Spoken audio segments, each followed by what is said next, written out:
अच्छी विधि बताइए। तो कर्म मार्ग का वर्णन किया, अब ज्ञान मार्ग का वर्णन करते हैं।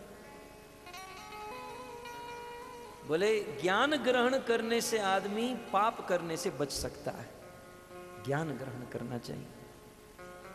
और ज्ञान को टिकाए रखने के लिए तपसा ब्रह्मचर्येण शमेन च दमेन च त्यागेन सत्य शोचाभ्याम यमेन नियमेन च, 10 नियम का पालन करना चाहिए। महाराज परीक्षित कहते हैं, सुखदेव जी मुझे ये भी ठीक नहीं लग रहा है। आप कहते हो ज्ञान होने से आदमी पाप से बच जाता है, बताइए इस दुनिया में किसको ज्ञान नहीं है? सिगरेट पीने वाले को क्या नहीं पता है cigarette is injurious to health? बिल्कुल बॉक्स पर बड़े बड़ा फेफड़ा बनाकर फोटो और नीचे लिखा होता है कि इंजरियस टू हेल्थ। बनाने वाली कंपनी भी जानती है और पीने वाला आदमी भी जानता है, सारा ज्ञान है, लेकिन फिर भी आदमी पाप करता है। महाराज कोई अच्छी विधि बताइए, कोई सरल विधि बताइए। बोले हाँ एक विधि, अब और एक विधि बताते हैं। बोले एक विधि है, 10 चीज करनी पड़ेगी। क्या? तपस्या करो, ब्रह्मचर्य व्रत का पालन करो, अपनी इंद्रियों को वश में करो, अपने मन को वश में करो, पवित्रता रखो, सत्य भाषण करो, 10 यम और 10 नियम का पालन करो। यह सब करने से पापों से मुक्त हो जाओगे। महाराज परीक्षित ने कहा, सुखदेव गोस्वामी आपने ये 10 चीज बताई, कलयुग का आदमी इसमें एक भी नहीं कर सकता है। आप इतनी बड़ी बड़ी हाई फाई बात मत कीजिए, कोई सरल उपाय बताइए जो बच्चा भी कर सके, जवान भी कर सके, बूढ़ा भी कर सके। और अब ये घुमा फिरा कर नहीं, अब ये अंतिम सार निचोड़ बता दीजिए। और आप यह बताइए कि नरक में जाने से बचने के लिए, इस जीवन में सुखी होने के लिए और मरने के बाद वैकुंठ को प्राप्त करने के लिए कोई सरल विधि, कोई सरल उपाय यदि कोई है तो बताइए। तब सुखदेव जी अंतिम उपाय बताते हैं, सभी शास्त्रों का सार बताते हुए कहते हैं, केचित केवल्या भक्त्या वासुदेव परायण अगम गुणवंती कार्ष्येन निहारम इव भास्कर। सुखदेव गोस्वामी कहते हैं, परीक्षित मैं तुम्हारी परीक्षा ले रहा था। पाप से मुक्त होने के लिए, इस जीवन में सुखी होने के लिए और मरने के बाद वैकुंठ को प्राप्त करने के लिए एक सरल विधि मैं आपको बता रहा हूं। और वह सरल विधि है भगवान श्री कृष्ण का नाम। यदि कोई कृष्ण का नाम मात्र ले लेता है तो वह नरक में जाने से बच जाता है। बोले महाराज बस मात्र भगवान कृष्ण का नाम लेने से नरक से बच जाएगा? बोले हाँ, नरक से भी बच जाएगा, सुखी हो जाएगा, और इतना ही नहीं, मरने के बाद वैकुंठ को प्राप्त कर जाएगा। परीक्षित ने पूछा तो फिर वेदों में ये यज्ञ मार्ग, कर्मकांड, ये सब क्यों बताया गया है? तब सुखदेव गोस्वामी कहते, जीव को पवित्र करने के लिए यज्ञ, ज्ञान, तपस्या ये उतने पवित्र नहीं कर सकते हैं जितना भगवान का नाम पवित्र कर सकता है। भगवान का नाम किसी व्यक्ति को जितना शुद्ध पवित्र कर सकता है, उतना यज्ञ, ज्ञान, तपस्या, अन्य मार्गों से जीव पवित्र नहीं हो सकता। आज भी आप देख सकते हो प्रकट दृष्टांत। आप किसी तीर्थों में जाइए, हरिद्वार में जाइए, आदमी अपने घर को छोड़ दिया, पत्नी को छोड़ दिया, बच्चों को छोड़ दिया, ऑफिस को छोड़ दिया, धन को छोड़ दिया, हरिद्वार चला गया और लाल कपड़े पहन लिया, सन्यासी बन गया, सब कुछ छोड़ दिया, लेकिन गांजा नहीं छोड़ पाया।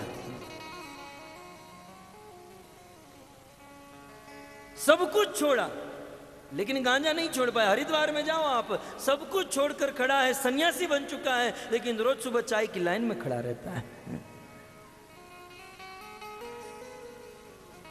बड़े बड़े आज के माने जाने वाले विद्वान पंडित जो कहाने वाले हैं, घर, पत्नी, पुत्र, परिजन सब कुछ त्याग देते हैं, लेकिन एक तंबाकू नहीं त्याग सकते हैं।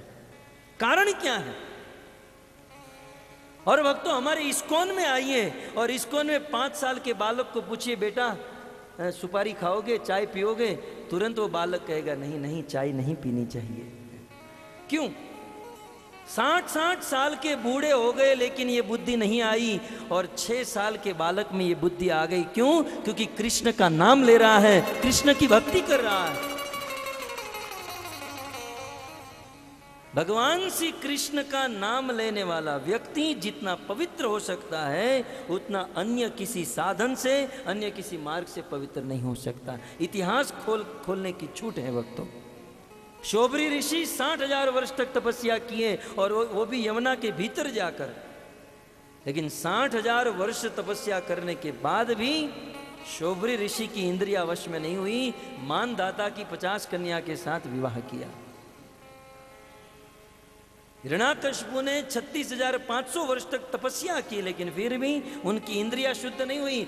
रावण ने कितना बड़ा यज्ञ किया, मुझे नहीं लगता है रावण जैसा यज्ञ दुनिया में और कोई कर पाएगा। अपने 10 मस्तक काटकर यज्ञ कुंड में डाल दिए। इतना बड़ा यज्ञ किया रावण ने, लेकिन फिर भी रावण का हृदय शुद्ध नहीं हुआ। लेकिन भक्तों, इतिहास खोलकर देखिए, ध्रुव, प्रहलाद और 6ठे स्कंद में अजामिल, ये बड़े बड़े पापी थे, असुरों के कुल में जिनका जन्म हुआ, लेकिन भगवान कृष्ण का, विष्णु का नाम लेने लगे, परम पवित्र बन गए, परम पवित्र बन गए। इसलिए नरक से बचने का, पवित्र होने का और भगवान को प्राप्त करने का शुद्ध मार्ग यदि कोई है तो वह है भगवान का नाम। आइए 2 मिनट भगवान का नाम लेकर हम कृष्ण जन्म की कथा की ओर अग्रसर होते हैं।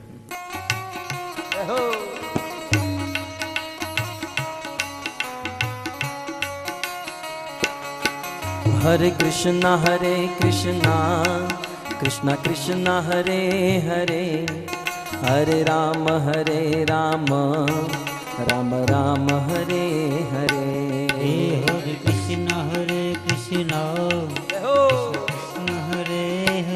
भाव से हरे राम राम राम हरे। हरे कृष्णा कृष्णा कृष्णा हरे हरे, हरे राम राम राम हरे हरे। कृष्णा कृष्णा हरे हरे, भाव से हरे राम राम राम देखिए,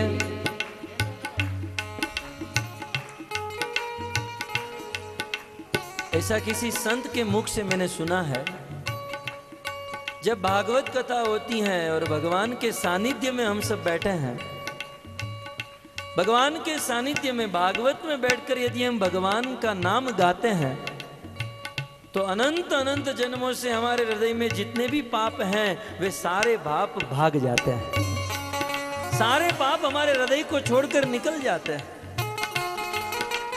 तब आपके मन में प्रश्न होगा कि ये सारे पाप हृदय को छोड़कर जाते कहाँ हैं? तो संत ने बहुत सुंदर कहा कि भगवान का नाम गाने से हृदय के सारे पाप निकल जाते हैं, और वह पाप जो लोग भगवान का नाम नहीं गाते हैं उनके हृदय में जाकर बैठ जाते हैं। तो मुझे आपको मात्र इतना ही कहना है, कहीं पड़ोसी के पाप आपके अंदर ना आ जाए, इसलिए तो गाइए हरे कृष्णा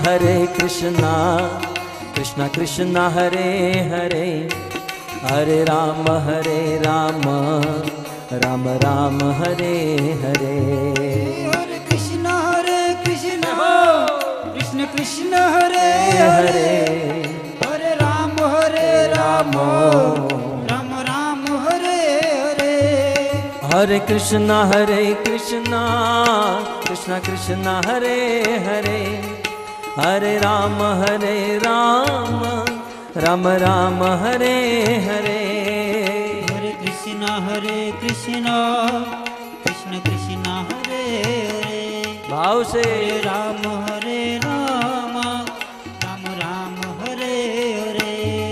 हरे कृष्णा कृष्णा कृष्णा हरे हरे, हरे राम राम हरे हरे। हरे कृष्णा कृष्ण कृष्ण हरे हरे, हरे राम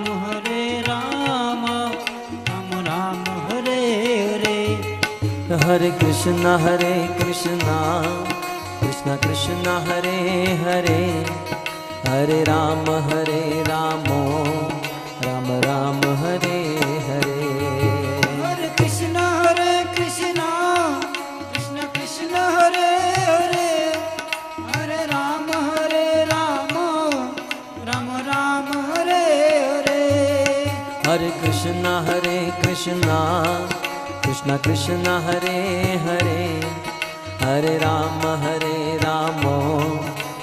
राम हरे हरे। हरे कृष्णा कृष्णा हरे हरे, हरे राम राम हरे हरे। हरे कृष्णा कृष्णा हरे हरे, हरे राम राम हरे हरे। हरे कृष्णा कृष्णा हरे हरे, हरे राम राम हरे हरे। हरे कृष्णा कृष्णा हरे हरे, हरे राम राम हरे हरे। हरे कृष्णा कृष्णा हरे हरे, राम राम हरे हरे। हरे कृष्णा कृष्णा हरे हरे, हरे राम राम हरे हरे। हरे कृष्णा कृष्णा हरे हरे, हरे राम राम हरे हरे। हरे कृष्णा कृष्णा हरे हरे, हरे राम राम हरे हरे। हरे कृष्णा कृष्णा हरे हरे, हरे राम युग धर्म हरिनाम संकीर्तन की जय।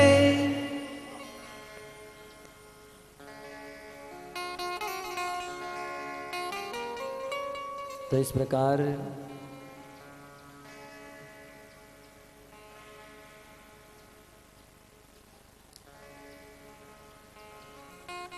इस कलयुग में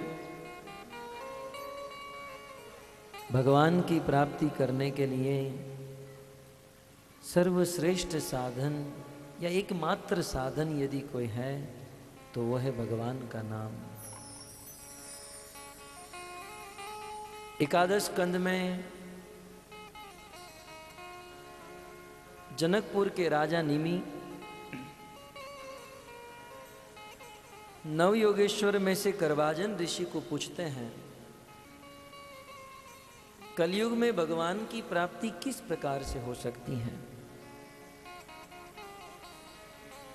एकादश स्कंद में करवाजन ऋषि उत्तर देते हुए कहते हैं, कृष्ण वर्ण त्रिषा कृष्णम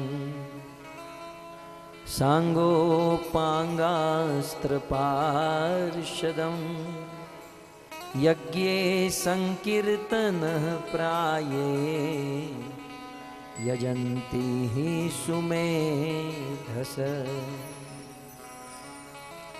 कृष्ण वर्ण त्रिषा अकृष्णम यज्ञे संकीर्तन प्राय। कलयुग में भगवान की प्राप्ति करने के लिए सर्वश्रेष्ठ उपाय है संकीर्तन।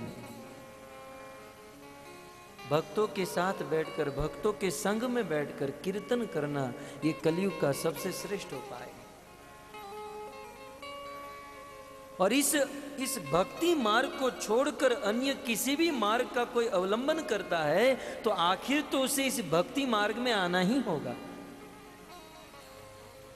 परंतु जो बुद्धिमान है, जो महत की कृपा प्राप्त है, अनंत अनंत जन्मों से जो शुद्ध और पवित्र होकर आया है, वह जीव भगवान श्री कृष्ण की भक्ति में लग जाता है और भक्ति करके तुरंत भगवान को प्राप्त कर लेता है। कृष्ण का नाम लेना यही है सर्वोच्च भक्ति। तो यह वर्णन करके सुखदेव जी अनेकों इतिहास सुनाते हैं।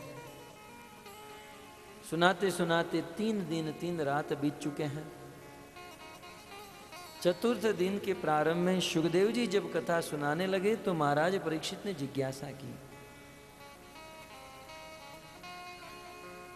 कथितो वंश विस्तारो भवता सोमसूर्ययो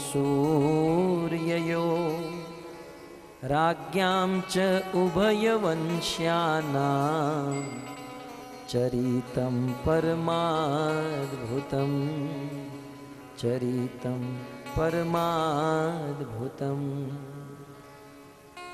महाराज परीक्षित कहते हैं कि हे सुखदेव जी, आपने सोमवंश और सूर्य वंश में जन्म लेने वाले अनेकों राजा महाराजाओं के अद्भुत अद्भुत चरित्रों का वर्णन किया, परंतु अब मैं उन राजाओं के चरित्र को सुनना नहीं चाहता। तो आप क्या सुनना चाहते हैं? महाराज परीक्षित कहते हैं, यदोश्य धर्मशीलस्य नितराम मुनि सत्तम तत्र अंशेन अवतीर्णस्य विष्णु वीर्याणि संशन।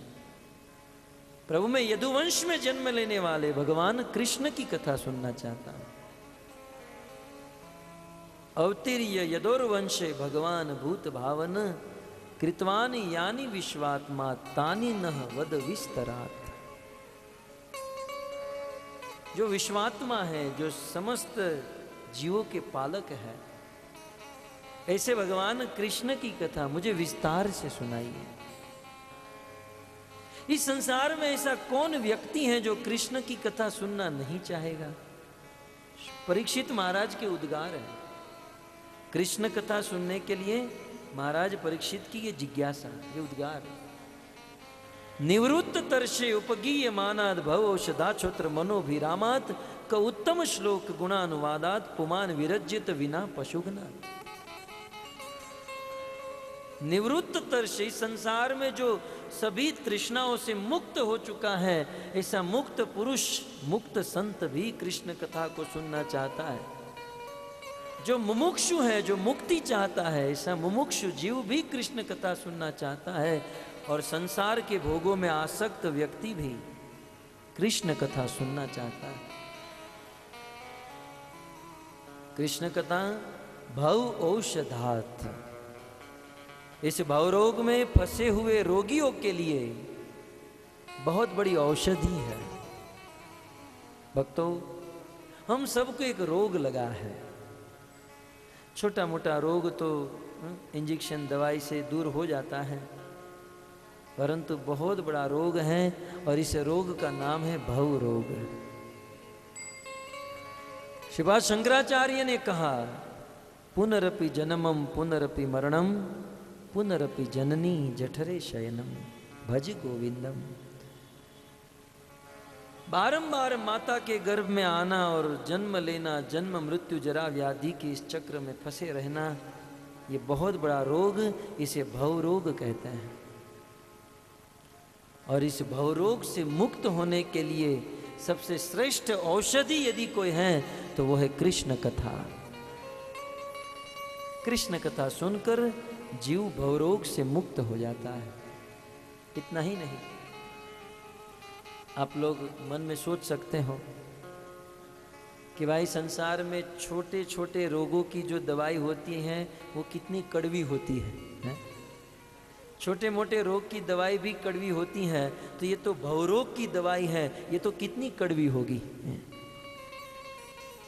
परीक्षित कहते हैं ऐसा नहीं है। यद्यपि ये ऐसी दवाई, ऐसी औषधि है जो सबसे बड़े रोग को मिटाती हैं, भवरोग को मिटाने वाली दवाई, और इसको जब ग्रहण करते हैं तो कड़वी नहीं है, तो मधुराती मधुर है। इसलिए कहते हैं मनोभिरामात, ये तो मन को आनंद देने वाली है। तो स्वामी तुलसीदास जी भगवान रामचंद्र को स्तुति करते हुए राम स्तुति के अंत में कहते हैं, इति वदति तुलसीदास शेष मुनि मन रंजनम। तुलसीदास जो ये राम कथा कह रहा है वह शेष मुनि के मन को आनंद, मनोरंजन देने वाली है। ये भगवत कथा, कृष्ण कथा भवरोग से मुक्त करती हैं, जीव को पवित्र करती हैं, भगवान का दाम भी देती हैं और साथ ही साथ मनोरंजन भी कराती हैं, आनंद भी कराती हैं।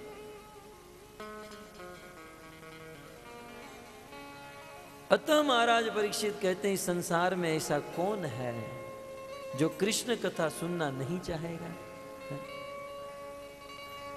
केवल एक प्रकार के जीव को छोड़कर सब लोग कृष्ण कथा सुनेंगे और वह है पुमान भवाब्धि, और वह है पशुगनाथ, पशुघाती, जो कसाई हृदय के हैं, जिसका हृदय पत्थर के समान कठोर है, वो कृष्ण कथा नहीं सुनेंगे, अन्यथा सब लोग कृष्ण कथा सुनेंगे। मुझे उस कृष्ण की कथा सुनाइए जिन्होंने हमारे पितामह पांडवों की रक्षा की। मुझे उस भगवान कृष्ण की कथा सुनाइए जिन्होंने मेरी रक्षा माँ के गर्भ में की। आपने सुना था ना, उत्तरा के गर्भ में, ये यही महाराज परीक्षित हैं जो आज कृष्ण कथा सुनना चाहते हैं। अपना हाथ दिखाकर, उंगली दिखाकर कहते हैं, सुखदेव जी आज मैं जो आपके सामने बैठा हूं ना, ये मेरा शरीर भी उस कृष्ण का दिया हुआ प्रसाद है। मैं तो अश्वत्थामा के ब्रह्मास्त्र से जलकर राख हो चुका था। ये तो धन्य है, हमारी माता उत्तरा कृष्ण के शरणों में गई और भगवान कृष्ण ने मेरी रक्षा कर ली। वीर्याणि तस्या अखिल देह भाजा अंतर बहिर पुरुष काल रूपे। जो भगवान कृष्ण भजन करने वालों के लिए परम पुरुष के रूप में प्रकट होते हैं और भजन नहीं करने वालों के लिए काल के रूप में प्रकट होते हैं, ऐसे भगवान कृष्ण की कथा सुनाइए। सुखदेव जी ने कहा, कृष्ण के बारे में क्या जानना चाहते हो जरा, क्योंकि कृष्ण कथा तो समुद्र के समान विशाल है, आप क्या क्या सुनना चाहते हो। परीक्षित कहते हैं, रोहिणी स्तनय प्रोक्तो राम शंकर शनस्तया देह क्या गर्भ संबंध कुतः देहांतर। कृष्ण के बड़े भाई बलराम के बारे में बताइए,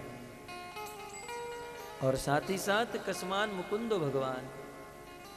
कृष्ण मथुरा छोड़कर गोकुल क्यों चले गए, और यह भी बताइए कि एक बच्चा अपने मामा से कितना प्रेम करता है। जैसे ही छुट्टी के दिन होते हैं सीधे अपने मामा के घर पर चला जाता है। एक बालक अपनी माँ से कितना प्रेम करता है, और मामा में तो दो माँ लगा हुआ है, माँ माँ, डबल माँ। तो डबल माँ का प्रेम मामा के साथ होता है, लेकिन कृष्ण ने अपने मामा को ही मार डाला। कारण क्या था? क्योंकि मामा 6 बांझों को मार चुका था। तो मैं जो आपको पूछ रहा हूं, आप यह भी बताइए, और जो मैं पूछना भूल रहा हूं ये भी बताइए। कृष्ण के बारे में जो कुछ भी है सब कुछ बताइए, और विस्तरात विस्तार से बताइए। यह जिज्ञासा सुनकर महाराज सुखदेव गोस्वामी कहने लगे कि परीक्षित, 3 दिन 3 रात से आपने कुछ खाया नहीं, कुछ पिया नहीं है। ठीक है, मैं कृष्ण कथा सुनाऊंगा, एक काम करो, तुम थोड़ा भोजन कर लो, थोड़ा पानी पी लो, थोड़ा रेस्ट कर लो, फिर कथा सुनेंगे। महाराज परीक्षित कहते हैं, नैषाद ही शाह सुनमाम त्यक्तोदम अपि न बाधते। सुखदेव जी, मुझे किसी भी प्रकार की भूख और प्यास नहीं है। सुखदेव जी ने कहा, वहां जब आप जंगल में गए थे, आधे दिन तक प्यासे रहे, समीक ऋषि का अपमान किया और आपको श्राप मिल गया। वहां तो आप आधे दिन में प्यासे हो गए, और यहाँ पर 3 दिन 3 रात से कुछ खाया नहीं, कुछ पिया नहीं, और फिर भी भूख और प्यास नहीं। आखिर कारण क्या है? तब महाराज परीक्षित कहते हैं, पिबन त्वम त्वाम मुखाम भोजम च्यूतम हरि कथामृतम। हे सुखदेव जी महाराज, आपके श्री मुख से झरने की तरह झरझर झरझर झरता हुआ कथा अमृत का पान कर रहा हूं। मुझे अमृत मिल रहा है तो मैं पानी कैसे मांग सकता हूं?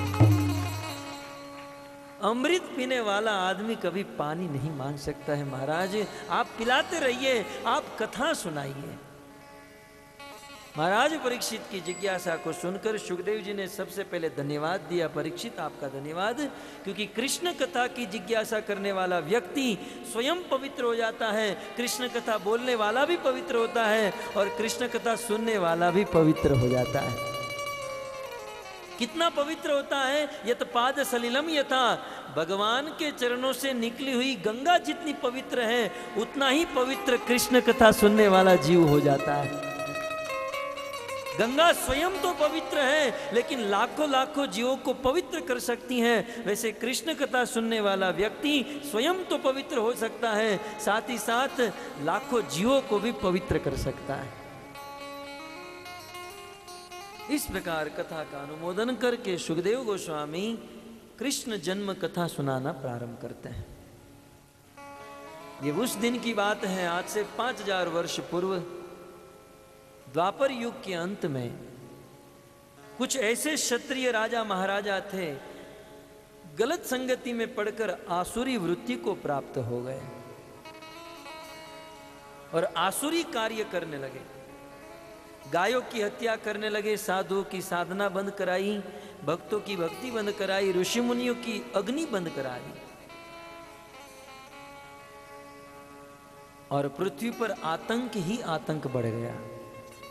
सुखदेव जी कहते हैं, भूमि द्रुप्त नृप व्याज दैत्यानीक शतायुते आक्रांत बुरी भारेण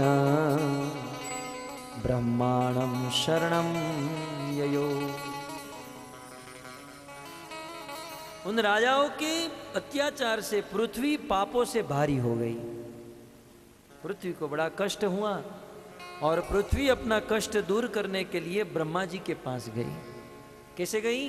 गो भूतवा अश्रुमुखी खिन्ना क्रदंती करुणम विभो, गाय का रूप बनाकर गई। क्योंकि 84 लाख की योनियों में गाय एक ऐसा जीव है जिसको देखकर स्वाभाविक दया उत्पन्न होती है। ब्रह्मा जी दया करे, इस भाव से पृथ्वी ने गाय का रूप बनाया। ब्रह्मा जी के पास गई, क्रंदन करने लगी, रोने लगी। ब्रह्मा जी ने पृथ्वी का दुख सुना और निवेदन किया कि छोटा मोटा दुख होता तो मैं दूर कर देता, लेकिन इतना बड़ा दुख तो भगवान ही दूर कर सकते हैं। ब्रह्मा जी ने कहा, मैं आपको भगवान विष्णु के पास लेकर जाऊंगा, हम उसे निवेदन करेंगे, वे आपके दुख को दूर करेंगे। उस समय ब्रह्मा जी ने समस्त देवी देवताओं को बुलाया, शिव जी को बुलाया और सबको लेकर क्षीर सागर के तट पर पहुंचे, जहां भगवान विष्णु क्षीर सागर के तट में, क्षीर सागर में शयन करते हैं। सर्वप्रथम समस्त देवताओं ने मिलकर पुरुष सूक्त नामक स्तुति की, भगवान के नाम का कीर्तन किया। रामायण में बहुत सुंदर वर्णन है। जय जय सुरनायक जन सुखदायक प्रणत पाल भगवंता। तो लंबी लंबी स्तुतियां हैं भक्तों, समय हो चुका है और मुझे कृष्ण को प्रकट कराना है। तो बहुत सुंदर भगवान के नाम का कीर्तन करने लगे। कीर्तन से भगवान प्रकट हुए, भगवान की वाणी प्रकट हुई। गिरम समाधो गगने समीरिता। भगवान की वाणी कैसी थी? गगन को, आकाश को गुंजाने वाली। जैसे मेघ गरजता है और उसे लाउड स्पीकर की जरूरत नहीं पड़ती, वैसे भगवान की वाणी को माइक और स्पीकर की जरूरत नहीं। आकाश को गुंजाने वाली भगवान की वाणी प्रकट हुई। भगवान ने कहा, ब्रह्मा जी, जिस कार्य के लिए आप यहां पर आए हो मैं पहले से ही जानता हूं। आप चिंता मत करो, पृथ्वी को कह दो कि बहुत जल्द मैं इस पृथ्वी पर अवतार लेने वाला हूं, दुष्टों का विनाश करूंगा, पृथ्वी का भार दूर करूंगा, धर्म की स्थापना करूंगा और साधु संतों को आनंद प्रदान करूंगा। ब्रह्मा जी ने कहा कि आप कहां पर आओगे, आपका जन्म कहां पर होगा? भगवान ने कहा, वसुदेव गृहे साक्षात, भगवान पुरुषः पर, वसुदेव के घर पर मेरा जन्म होगा। इसलिए देवताओं को कह दो अपने एक एक अंश से, एक एक स्वरूप से गोकुल मथुरा वृंदावन में जाकर जन्म ले, ताकि मुझे लीला में सहायता मिले। इस प्रकार भगवान ने ब्रह्मा जी को कहा। ब्रह्मा जी ने देवी पृथ्वी को सांत्वना दी और सभी देवता अपने अपने स्थान पर चले गए और अपने एक एक अंश से गोकुल मथुरा वृंदावन में गोप ग्वाल सखा के रूप में जन्म ले लिए। देवी पृथ्वी अपने स्थान पर जाकर भगवान के प्रकट होने की राह देखने लगी। दूसरी ओर सुखदेव जी मथुरा में एक बहुत सुंदर विवाह हो रहा है, इसका वर्णन करते हैं। ये वो मथुरा है जो यादवों की राजधानी हुआ करती थी। भक्तों, मथुरा के विषय में सुखदेव जी एक श्लोक में कहते हैं, राजधानी तत साभूत सर्व यादव भूभुजाम मथुरा भगवान यत्र नित्यम सन्निहितो हरि है। उस समय पूरी दुनिया में सबसे श्रेष्ठ और समृद्ध नगर यदि कोई था तो वो था मथुरा। जिसे आज हम अमेरिका को भारत से 10 साल आगे मानते हैं, धनी देश मानते हैं, लेकिन उन दिनों मथुरा सबसे श्रेष्ठ नगर था। यादवों ने अपनी राजधानी बनाई थी भक्तों। और मथुरा में रहने वाले राजा शूरसेन के पुत्र वसुदेव और मथुरा के ही राजा देवक की सबसे छोटी कन्या जिसका नाम था देवकी, इन दोनों का विवाह होने जा रहा था। आप कहोगे दोनों मथुरा में रहने वाले और फिर भी विवाह, एक ही गांव में रहने वाले लोगों का विवाह नहीं होता है। लेकिन मथुरा नगरी इतनी समृद्ध हुआ करती थी, आज भी मथुरा में ऐसी कहावत है, मथुरा की बेटी मथुरा की गाय, करम फूटे तो बाहर जाए। वहां तो गलियों का रिवाज होता है, इस गली की लड़की इस गली के लड़के से विवाह कर सकती है। समृद्ध नगरी, इसलिए वसुदेव का विवाह देवकी के साथ हो रहा था। वसुदेव की वो बहुत सुंदर बारात राजा देवक के वहां गई। आज तो बारात एक दिन में समाप्त हो जाती है, आज तो एक दिन तक बारात वहां पर रुकी थी वक्तों। 15 दिन तक नाच गान भोजन प्रसाद कीर्तन अतिथि सत्कार सब कुछ हो रहा था। और 15वें दिन जब बेटी को विदा करने का समय आया, सुखदेव जी 2 श्लोक में कहते हैं, राजा देवक अपनी कन्या देवकी से अत्यंत प्रेम करते थे और राजा देवक के भाई थे जिसका नाम था उग्रसेन और उनका एक पुत्र जिसका नाम था कंस। इसलिए राजा देवकी और कंस दोनों कजिन थे, चचेरे भाई बहन थे। तो कंस को भी बड़ा प्रेम छा गया। अपनी बेटी बहन से इतना प्रेम हुआ कि अपनी बहन को बेटी को विदा करते समय उन्होंने चतुर्शतम 400 हाथी गिफ्ट में दिए। ये दहेज नहीं था, दहेज तो उसे कहते जो मांगा जाता है। ये तो भेंट दे रहे थे राजा देवक अपनी बेटी को। आज का एक साधारण बाप भी, एक छोटे से छोटा बाप भी अपनी बेटी के विवाह में अपनी पूरी ताकत लगा देता है। ये तो राजा थे। 400 हाथी, हाथियों के गले में मोटे मोटे सोने की माला, रियल गोल्ड 24 कैरेट, बिल्कुल हाथियों के पांव में ऊपर सब पूरा सोना ही सोना लगा हुआ था। ऐसे 400 हाथी दिए। चतुर्शतम परिबरहम गजानाम हेम मालिनम, ये सारे गज सारे हाथी हेम माने सोने की माला पहने हुए।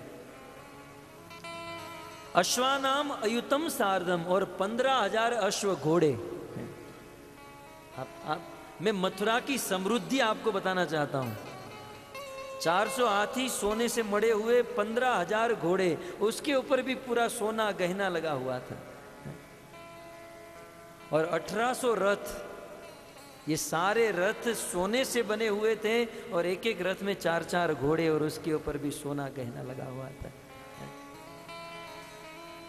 ये देश एक दिन इतना समृद्ध था भक्तों, पशुओं के ऊपर कई किलो कई टन सोना लगा हुआ करता था। और आज तो आधे ग्राम की कोई चेन पहन लेता है ना आदमी, जमीन से 1.5 फुट ऊपर चलता है।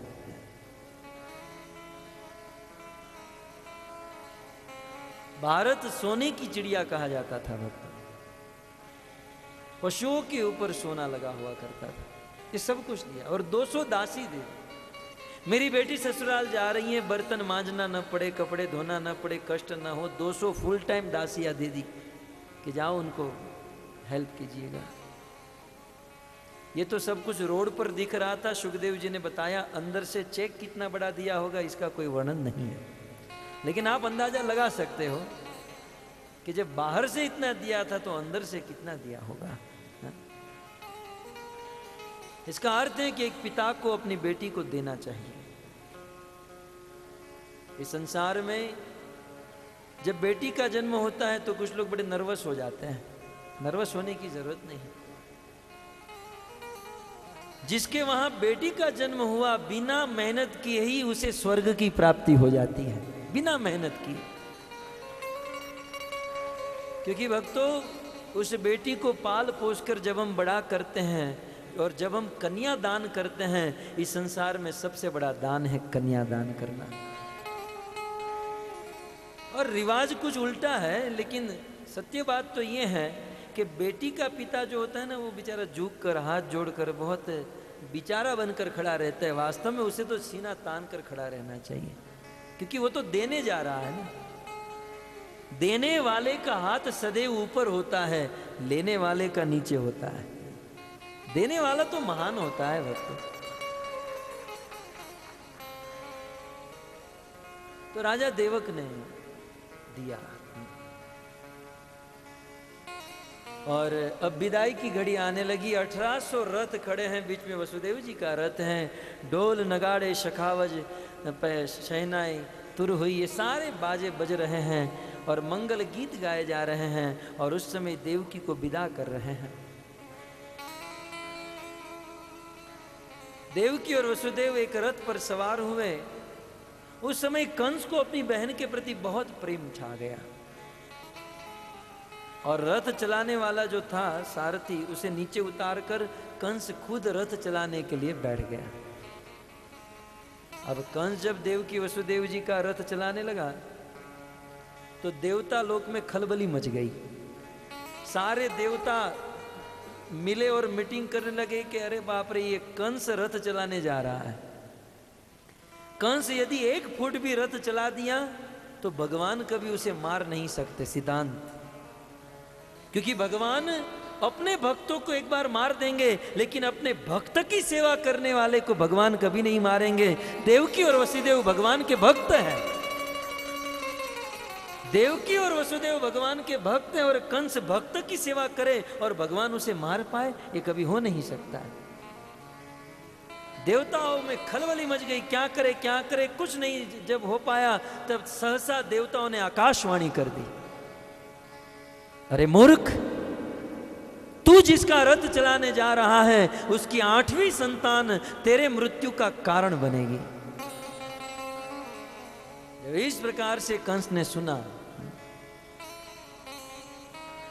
असुरों के ऊपर असुरों के प्रेम का भरोसा नहीं करना चाहिए। एक पल में प्रेम जताते हैं, दूसरे पल में मारने के लिए खड़े रह जाते हैं। कंस कुछ ऐसा ही था। अपनी बहन के ऊपर प्रेम छाया तो रथ चलाने लगा। जब आकाशवाणी हुई कि देवकी की 8वीं संतान, देवता भी बड़े बुद्धिमान थे, क्लेरिफिकेशन नहीं किया कि 8वीं पुत्री होगी या पुत्र होगा, 8वीं संतान कह दिया। तो कंस भयभीत हो गया और जो रथ चलाने खड़ा हुआ था और रथ की लगाम छोड़ दी। एक हाथ से देवकी के बाल पकड़े और दूसरे हाथ से म्यान से तलवार को खींच लिया, और जैसे ही देवकी के मस्तक को काटने गया, वसुदेव जी ने कंस के हाथ को पकड़ लिया। हालांकि ये बहुत बड़ा रिस्क था भक्तों, परंतु वसुदेव जी बहुत गुणवान थे, बहुत बड़े आशावादी थे, बहुत बुद्धिमान थे।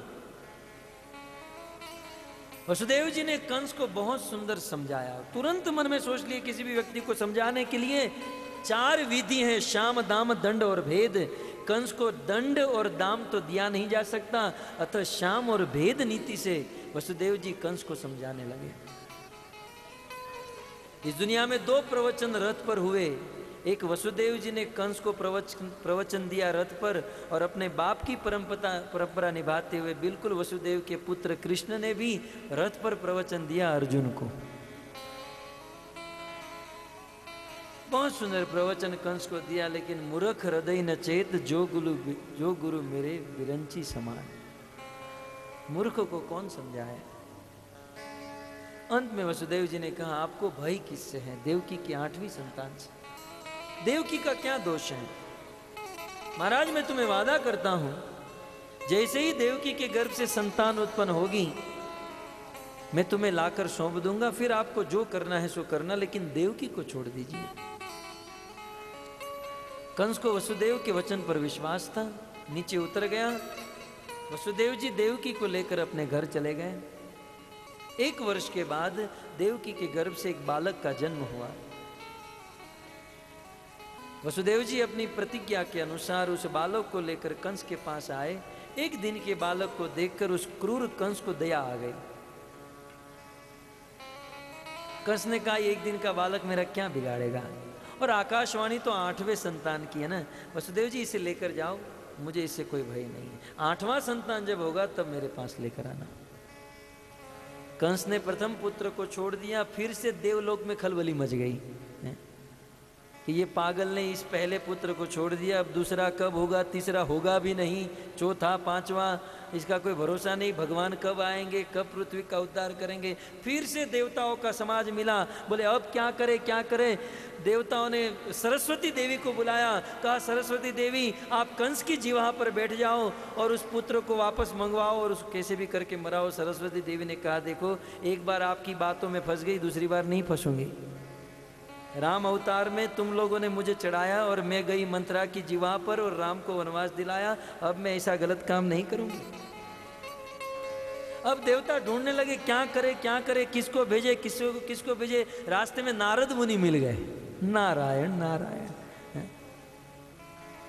देवताओं ने कहा नारद जी आपका काम पड़ा है और आपके बिना कोई कर नहीं सकता, क्या काम है। बोले मरवाना है। बोले ये तो कर सकता हूं, ये तो हमारी प्रैक्टिस है। नारद मुनि भक्त है, जानते हैं भगवान के उद्देश्य को। तुरंत नारद मुनि कंस के पास आए। नारद मुनि एक ऐसे पात्र है जिसका आदर देवता भी करते हैं और असुर भी करते हैं। कंस ने नारद जी का स्वागत किया, प्रणाम किया, दंडवत किया। नारद ने कहा क्या दंडवत करो, तुम्हारा जैसा मूर्ख इस दुनिया में कोई नहीं है। कंस ने कहा महाराज गुरुदेव, जीवन में पहली बार किसी को मैंने जीवन दान दिया और आप मुझे मूर्ख कह रहे हो। बोले इसलिए तो तेरे पास आया हूं। क्यों छोड़ दिया रे उसे। कंस ने कहा क्या 1 दिन का बालक था, क्या मारूंगा उसे। और आकाशवाणी हुई थी 8वां बालक।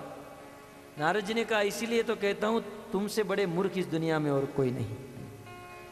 अरे वो विष्णु है, विष्णु कहीं से भी, कहां से भी, कैसे भी प्रकट हो सकता है। वो खंबा तोड़कर प्रकट हो सकता है। तो क्या तेरा नंबर के लिए खड़ा रहेगा 8वां, 6वां, 5वां, पहला, तीसरा हा? और यदि ऐसा ही तो बता इसमें से 8वीं उंगली कौन सी है, इसमें से 8वीं कौन सी। कंस ने यहां से गिना तो ये 8वीं हुई, यहां से गिना तो ये 8वीं। बुद्धि चलने लगी, यार पहली भी 8वीं हो सकती है, 8वीं भी 8वीं हो सकती है। नारद जी ने एक कमल दिखाया जिसमें 8 पंखुड़ियां लगी हुई थी। नारद जी ने कहा कंस बता इसमें से 8वीं पंखुड़ी कौन सी है। कंस तो गोल गोल घूमता रहा, 1 2 3 4 5 से पहली भी 8वीं, दूसरी भी 8वीं, तीसरी भी 8वीं, चौथी, ये तो सारी 8वीं हो रही है। कंस को समझ में आ गया। कंस ने आदेश दिया अपने अनुचर को, जाओ उस वसुदेव को लेकर आओ, उसके बच्चे को लेकर आओ, उसकी पत्नी को भी लेकर आओ और सबको कारागार में बंद करो। कंस के पिता उग्रसेन ने कहा बेटा तुम ऐसा क्यों करो, मेरे बाप को भी कारागार में डालो। सबको होलसेल में कारागार में बंद कर दिया कंस ने। नारद जी ने कहा नारायण नारायण, इसी के लिए तो आया था मैं। नारद जी चले गए, सबको कारागार में बंद, और कंस ने उस प्रथम पुत्र को देवकी और वसुदेव के सामने देखते देखते एक शिला के ऊपर पटक कर मार डाला। दूसरे पुत्र का जन्म हुआ, उसे भी मारा, तीसरा, चौथा, 5वां, इस प्रकार कंस ने देवकी के गर्भ से जन्म लेने वाले 6 पुत्र को मार डाला। देवकी को बड़ा कष्ट हुआ। ये कष्ट बलराम जी से नहीं देखा गया। अनंत शेष संकर्षण बलराम जी सप्तमो वैष्णवम दामम यमंतम प्रचक्षते गर्भो बभुव देवक्य हर्ष शोक विवर्धनम। 7वें पुत्र के रूप में देवकी के गर्भ में संकर्षण बलराम के रूप में प्रकट हो गए। तब भगवान विष्णु ने योग माया को बुलाया और निवेदन किया कि देवकी के गर्भ में जो संतान है उसे रोहिणी के गर्भ में स्थानांतरित कर दो। योग माया ने उस बालक को निकालकर रोहिणी के गर्भ में रख दिया और देवकी का दुख तो और बढ़ गया। सारे देवी देवता पुकार रहे हैं। जब देवकी का कष्ट बढ़ा, दुख बढ़ा, भगवान अपने भक्तों का दुख कैसे देख सकते? परीक्षा लेते हैं, और जब भक्त परीक्षा में उत्तीर्ण हो जाते हैं तब भगवान प्रकट होते हैं। सुखदेव जी कहते हैं सर्वप्रथम भगवान वसुदेव जी के मन में आए, वसुदेव के मन से देवकी के मन में गए, और देवकी के मन से देवकी के हृदय गर्भ में चले गए। धीरे धीरे वह गर्भ बढ़ने लगा। देव जैसे ही भगवान कृष्ण देवकी के गर्भ में आए, देवकी के शरीर में प्रकाश पुंज निकलने लगा।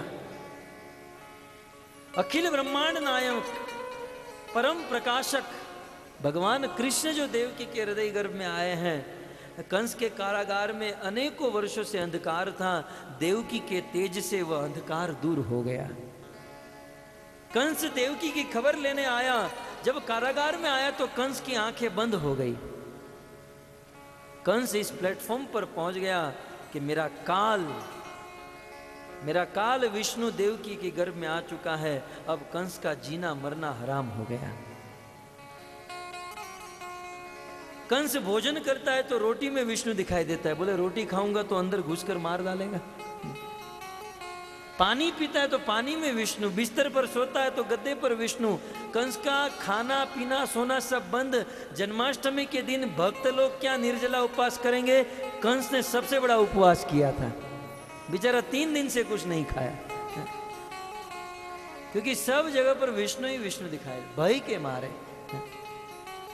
धीरे धीरे दिन बीतने लगे, 9 महीने हुए और भगवान देवकी के गर्भ में आए हैं। ये बात ब्रह्मा जी को पता चली। ब्रह्मा जी शिव जी को लेकर, समस्त देवी देवताओं को लेकर कंस के कारागार में आए और बहुत सुंदर भगवान श्री कृष्ण को गर्भस्थ स्तुति करने लगे। स्तुति करहि नाग मुनि देवा, स्तुति करहि नाग मुनि देवा, स्तुति करहि नाग मुनि देवा, स्तुति करहि नाग मुनि देवा। जय कृष्ण अनादि अनंत विभो, परमानंद रूप अनूप प्रभो, अवलोकिस शोकित प्रणत जनम, हरिवेश विशेष कलेश हनम। स्तुति करहि नाग मुनि देवा। भगवान श्री कृष्ण को अद्भुत स्तुति करने लगे। जय सत्यमयम जप ज्ञानमयम, तप योग विराग सुज्ञानमयम, धर्मादि सुकृत्य सुनेममयम, नित नौमि सुभाव सुप्रेममयम। स्तुति करहि नाग मुनि देवा। जय काश आकाश विकास ही है, परमेव परम अवकाश ही है, निर्विशेष विशेष ही शेष ही है, नित नौमि परम सविशेष ही है। स्तुति करहि नाग मुनि देवा। परिभाषक सर्व सुशासक है, अतुलियम परम प्रकाशक है, सब श्राम विराम ललाम ही है, नित नौमि परम अभिराम ही है। स्तुति करहि नाग मुनि देवा। जय कालहु काल सुकाल परम, सुर अंग समूह ही भालवरम, लावण्य ललित महु महोदिन, नित नौमि प्रमूल ही परम निधि। स्तुति करहि नाग मुनि देवा। गोतीत अकथ्य अगम्य जनम, परिपूर्ण परात्पर परम भजम, परिबोधयतारत स्वारत है, नित नौमि परम परमारत है। स्तुति करहि नाग मुनि देवा। जय अधिगोलोक सुदाम पतिम, सदजन मनरंजन परम गतिम, रस रूप स्वरस राधारमणम, नित नौमि त्रितापहि भव समनम। स्तुति करहि नाग मुनि देवा। हरि रूप अनेक ही पूर्वजता, अभिरक्षि त्रिलोक ही हरि व्यता, पुनि हम दुख जाल कराल परे, अभिरक्षु प्रणत जन पाहि हरे। स्तुति करहि नाग तालियों के साथ देवा। स्तुति करहि नाग मुनि देवा। स्तुति करहि नाग मुनि देवा। जय कृष्ण अनादि अनादि अनंत विभो परमानंद रूप अनूप प्रभो अवलोकिस शोकित प्रणत जनम हरिवेश विशेष कलेश हनम।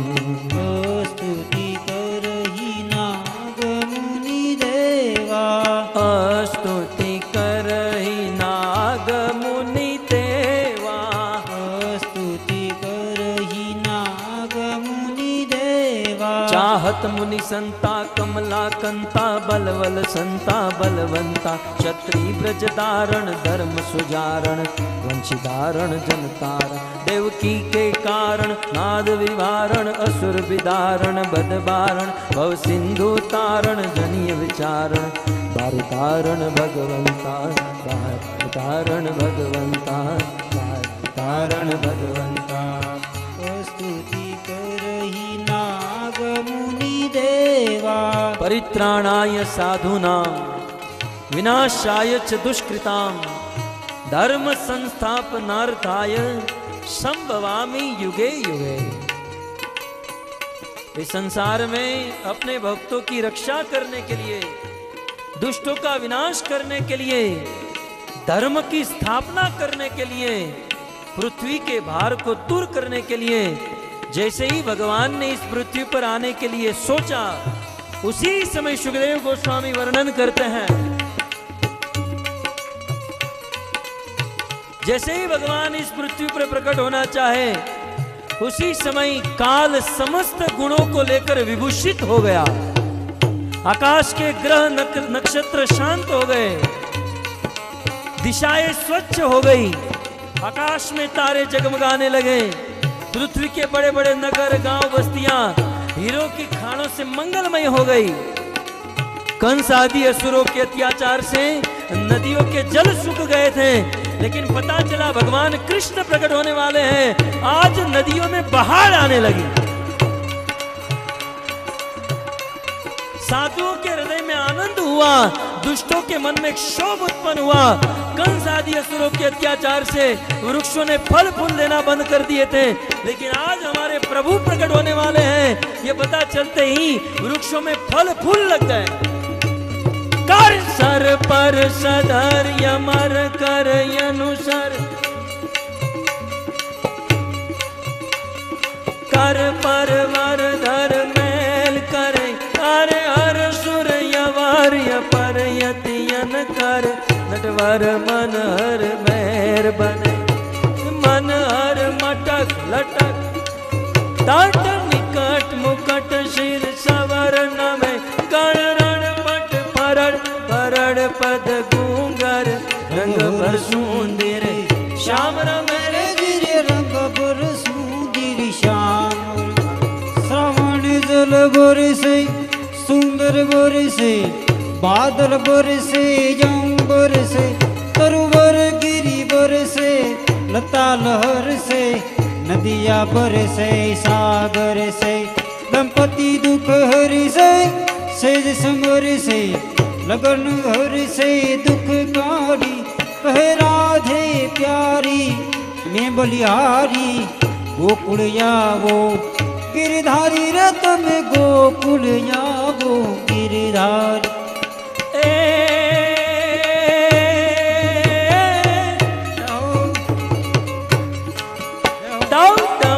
डमक दातुर दव डमकत बहकत मोर बलाल गिरा, तब पियु पियु शब्द पुकारत चातक, पियु पियु कोकिल कंठ गिरा, तब गड़ड़ गड़ड़ नव होत गड़ा कन गणन,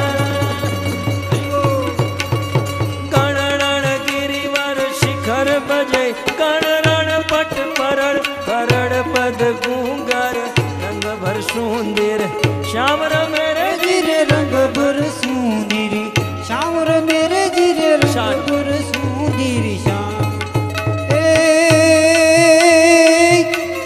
आषाढ़ उजाड़ो मेघमलारम, बनी बहारम जलधारम, नादूरत तारम मयूर पुकारम, ताड़िका तारम निस्तारम, नालई समारम प्यास पारम, नंद कुमारम निरिशादी, कह राधे प्यार मैं बलिहारी गोकुल आवो गिरिधारी तुम्हें गोकुल आवो गिरिधारी रे तुम्हें गोकुल आवो गिरिधारी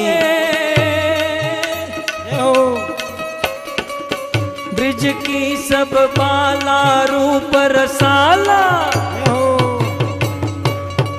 ब्रिज की सब बाला रूप रसाला करीबे हाला नंद लाला लगी तन ज्वाला विपत विशाला दिन दयाला नंद लाला आये नहीं आला कृष्ण कृपाला बंसी वाला बनवारी अनर सुखकारी मित्र मुरारी गए विसारी धारी रे गए कहे विसारी गिरधारी रे कहे विसारी गिरधारी। जैसे ही भगवान कृष्ण इस पृथ्वी पर प्रकट होने के लिए विचार किए उसी समय काल प्रकट हो गया। शीतल मंद सुगंधित हवा बहने लगी।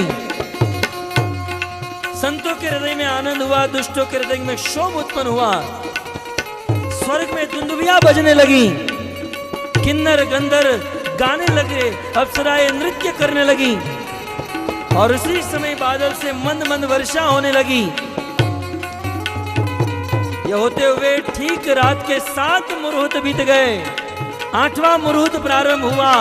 भाद्र मास कृष्ण पक्ष अष्टमी तिथि रोहिणी नक्षत्र ऋषण योग वृष लग्न बुधवार के दिन ठीक रात को 12 बजे जैसे अंधेरी रात में पूर्ण कला से युक्त चंद्रमा प्रकट होता है, जैसे सिंह के गर्भ से सिंह जन्म लेता है, वैसे देवकी के हृदय गर्भ से भगवान कृष्ण प्रकट हो गए। श्री कृष्ण चंद्र भगवान की जय, श्री कृष्ण चंद्र भगवान की जय, श्री कृष्ण चंद्र भगवान की। जय।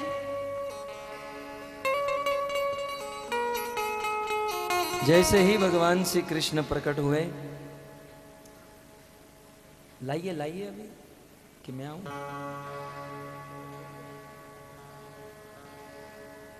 यहां पर लोगों का पाप ज्यादा है, इसलिए देरी से आ रहे हैं।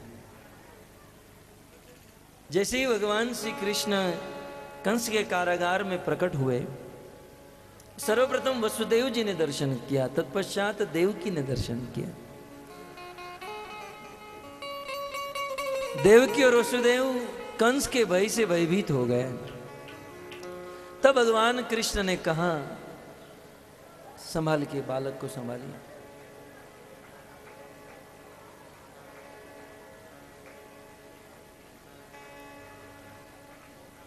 तब भगवान श्री कृष्ण ने कहा कि पिताजी, आप यदि कंस के भय से डरते हो तो आप मुझे गोकुल में छोड़कर आओ। नंद बाबा के पास 9 लाख गाय हैं, मैं उनका दूध दही माखन खाऊंगा, बलवान बनूंगा और बड़ा होकर आपको कारागार से मुक्त करा दूंगा। तो वसुदेव जी भगवान श्री कृष्ण को लेकर आ रहे हैं।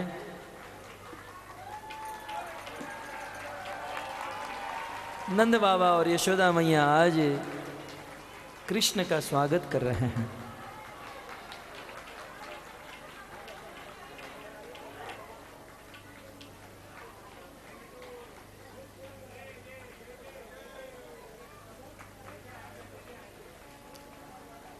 जैसे ही नंद और यशोदा के घर पर लाला का जन्म हुआ, लंबी उम्र के बाद नंद बाबा के वहां एक पुत्र रत्न का जन्म हुआ है। नंद बाबा प्रसन्न हो गए, ब्राह्मणों को बुलाए, स्वस्ति वाचन कराए और यह बात जब ब्रजवासियों को पता चली तो बहुत सुंदर सुंदर वस्त्र पहनकर, सुंदर भेंट लेकर नंद बाबा के घर पर आए और बहुत सुंदर उत्सव मनाने लगे।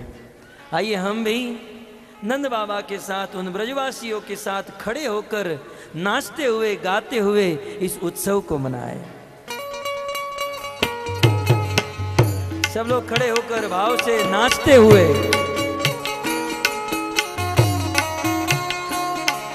नंद नंद घेरा नंद भयो जय कन्हैया लाल की। भयो जय कन्हैया लाल की। नंद घेरा नंद भयो जय कन्हैया लाल की।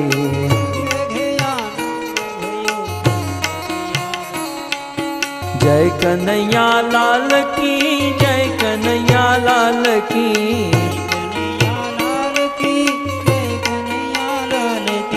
जय कन्हैया लाल की हो जय कन्हैया लाल की।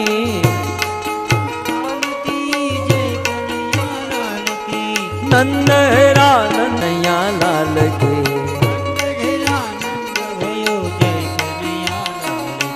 आनंद घेरा नंद भयो कन्हैया लाल की।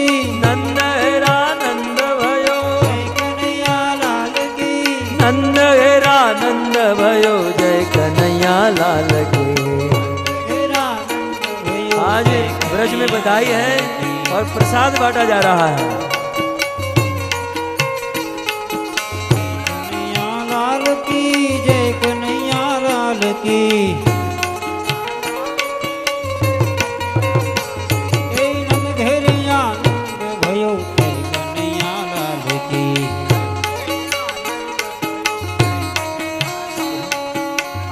दिया घोड़ा दिया और दिया पालकी।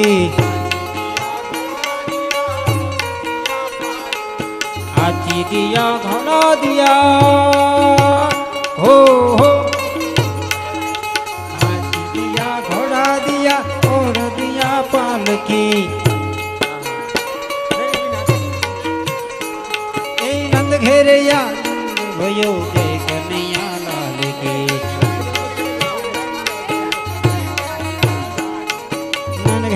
आनंद भयो आनंद भयो। हाथी घोड़ा पालकी। हाथी घोड़ा पालकी। नंद घेरे आनंद भयो। नंद घेरे आनंद भयो।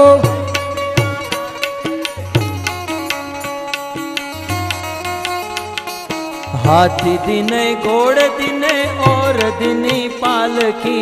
हाथी दिने घोड़े दिने पालकी। हाथी दिने घोड़े दिने और दिनी पालकी। हाथी दिने घोड़े दिने और दिने पालकी।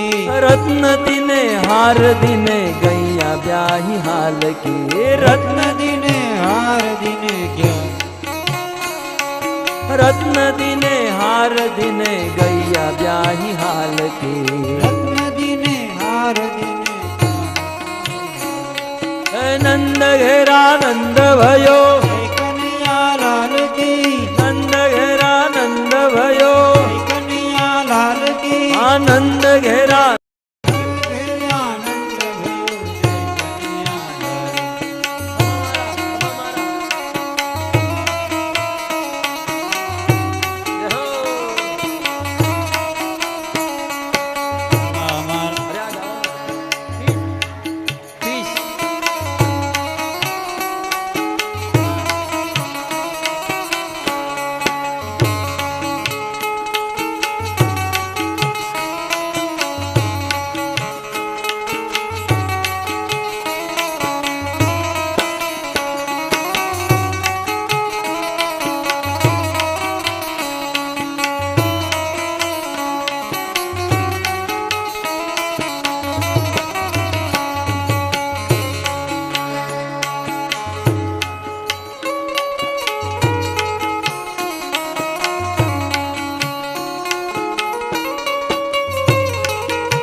कंठा और कड़ुला दिने मुक्ता दिनी माल की। कंठा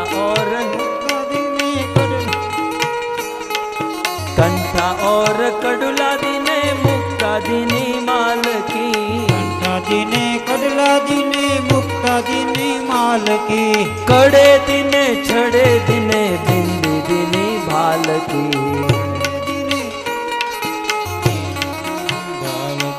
कड़े दिने छड़े दिने बिंदी दिनी भाल की।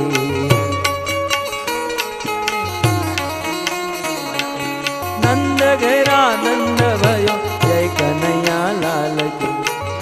घेरा नंद भयो जय कन्हैया लाल की।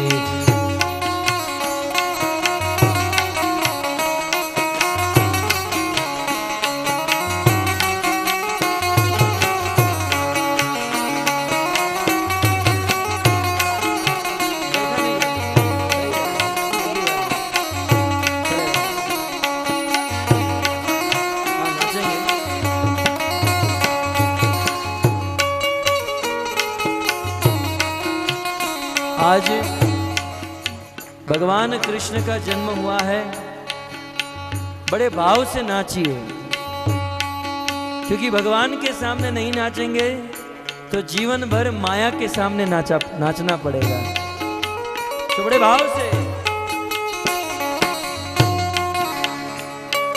सुरमा दिए दर्पण दिए कंदी दिनी बाल की। सुरमा दिए दिए कंदी दिनी बाल की। सुरमा दिए दर्पण दिए कंदी दिनी बाल की।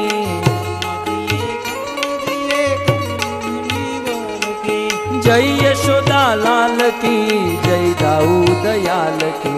जय यशोदा लाल की जय दाऊ की। जय यशोदा लाल की जय बोलो गोपाल की। जय यशोदा लाल की गोपाल की। नंद घेरा नंद भयो जय कन्हैया लाल की। नंद घेरा नंद भयो जय कन्हैया लाल की। आनंद हेरा नंद भयो कन्हैया लाल के। नंद हेरा नंद भयो कन्हैया लाल की। नंद हेरा नंद भयो जय कन्हैया लाल की। आनंद हेरा नंद भयो जय कन्हैया लाल की। नंद हेरा नंद भयो कन्हैया लाल की। नंद हेरा नंद भयो कन्हैया लाल की। नंद हेरा नंद भयो जय कन्हैया लाल की।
मेरे बांके बिहारी लाल, मेरे बांके बिहारी लाल तू इतना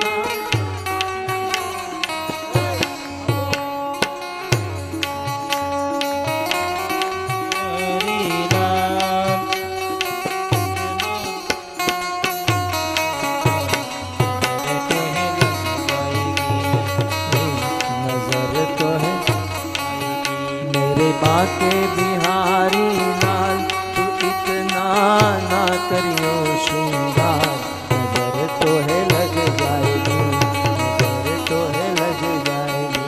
मेरे बांके बिहारी लाल तू इतना ना करियो श्रृंगार, नजर तो ये लग जाएगी, नजर तो ये लग जाएगी। तेरी मुरलिया पे मन मेरा अटका,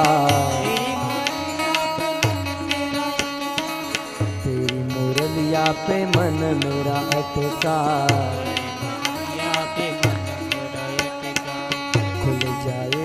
तेरा पट घूंघट का,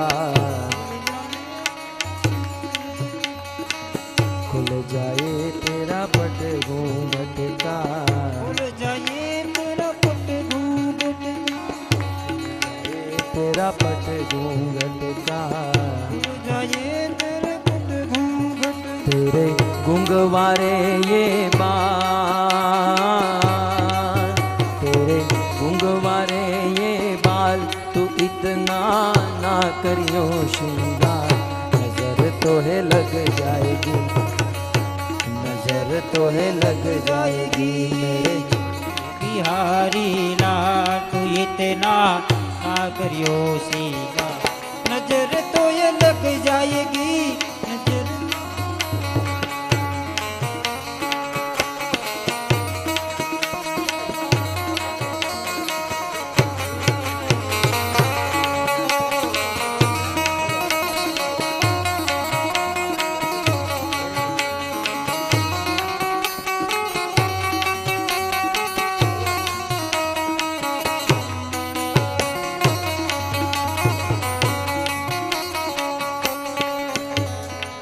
तेरी सूरतिया पे मन मेरा अटका, तेरी सूरतिया पे मन मेरा अटका, तेरी सूरतिया पे मन मेरा अटका, सूरतिया पे मन मेरा अटका। क्या कहना तेरे मोर मुकुट का, क्या कहना तेरे बोर मुकुट का, क्या कहना तेरे मोर मुकुट का, कहना तेरे बोर मुकुट का। तेरे गले बेजंती माल, तेरे गले बेजंती माल, तू इतना ना करियो श्रृंगार, नजर तो है लग जाएगी, नजर तो है लग जाएगी। मेरे बाके बिहारी लाल तू इतना ना करियो सीगा, नजर तो ये लग जाएगी, नजर तो ये लग जाएगी।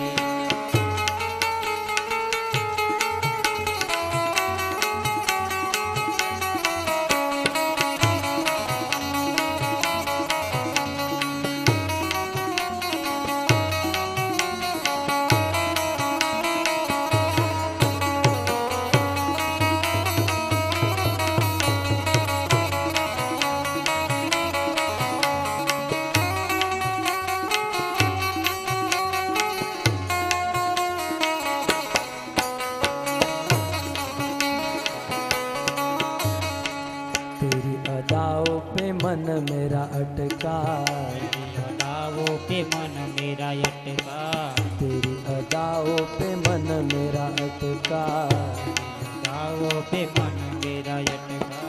जुल्फों से मारे तू हल्का सा झटका, झटका, जुल्फों से मारे तू हल्का सा झटका, हल्का सा झटका। तेरी हलकों पे जाऊं बलिहार, तेरी हलकों पे जाऊं बलिहार, तू इतना ना करियो श्रृंगार, नजर तो है लग जाएगी, नजर तो है लग जाएगी। मेरे बाके बिहारी लाल तू इतना ना करियो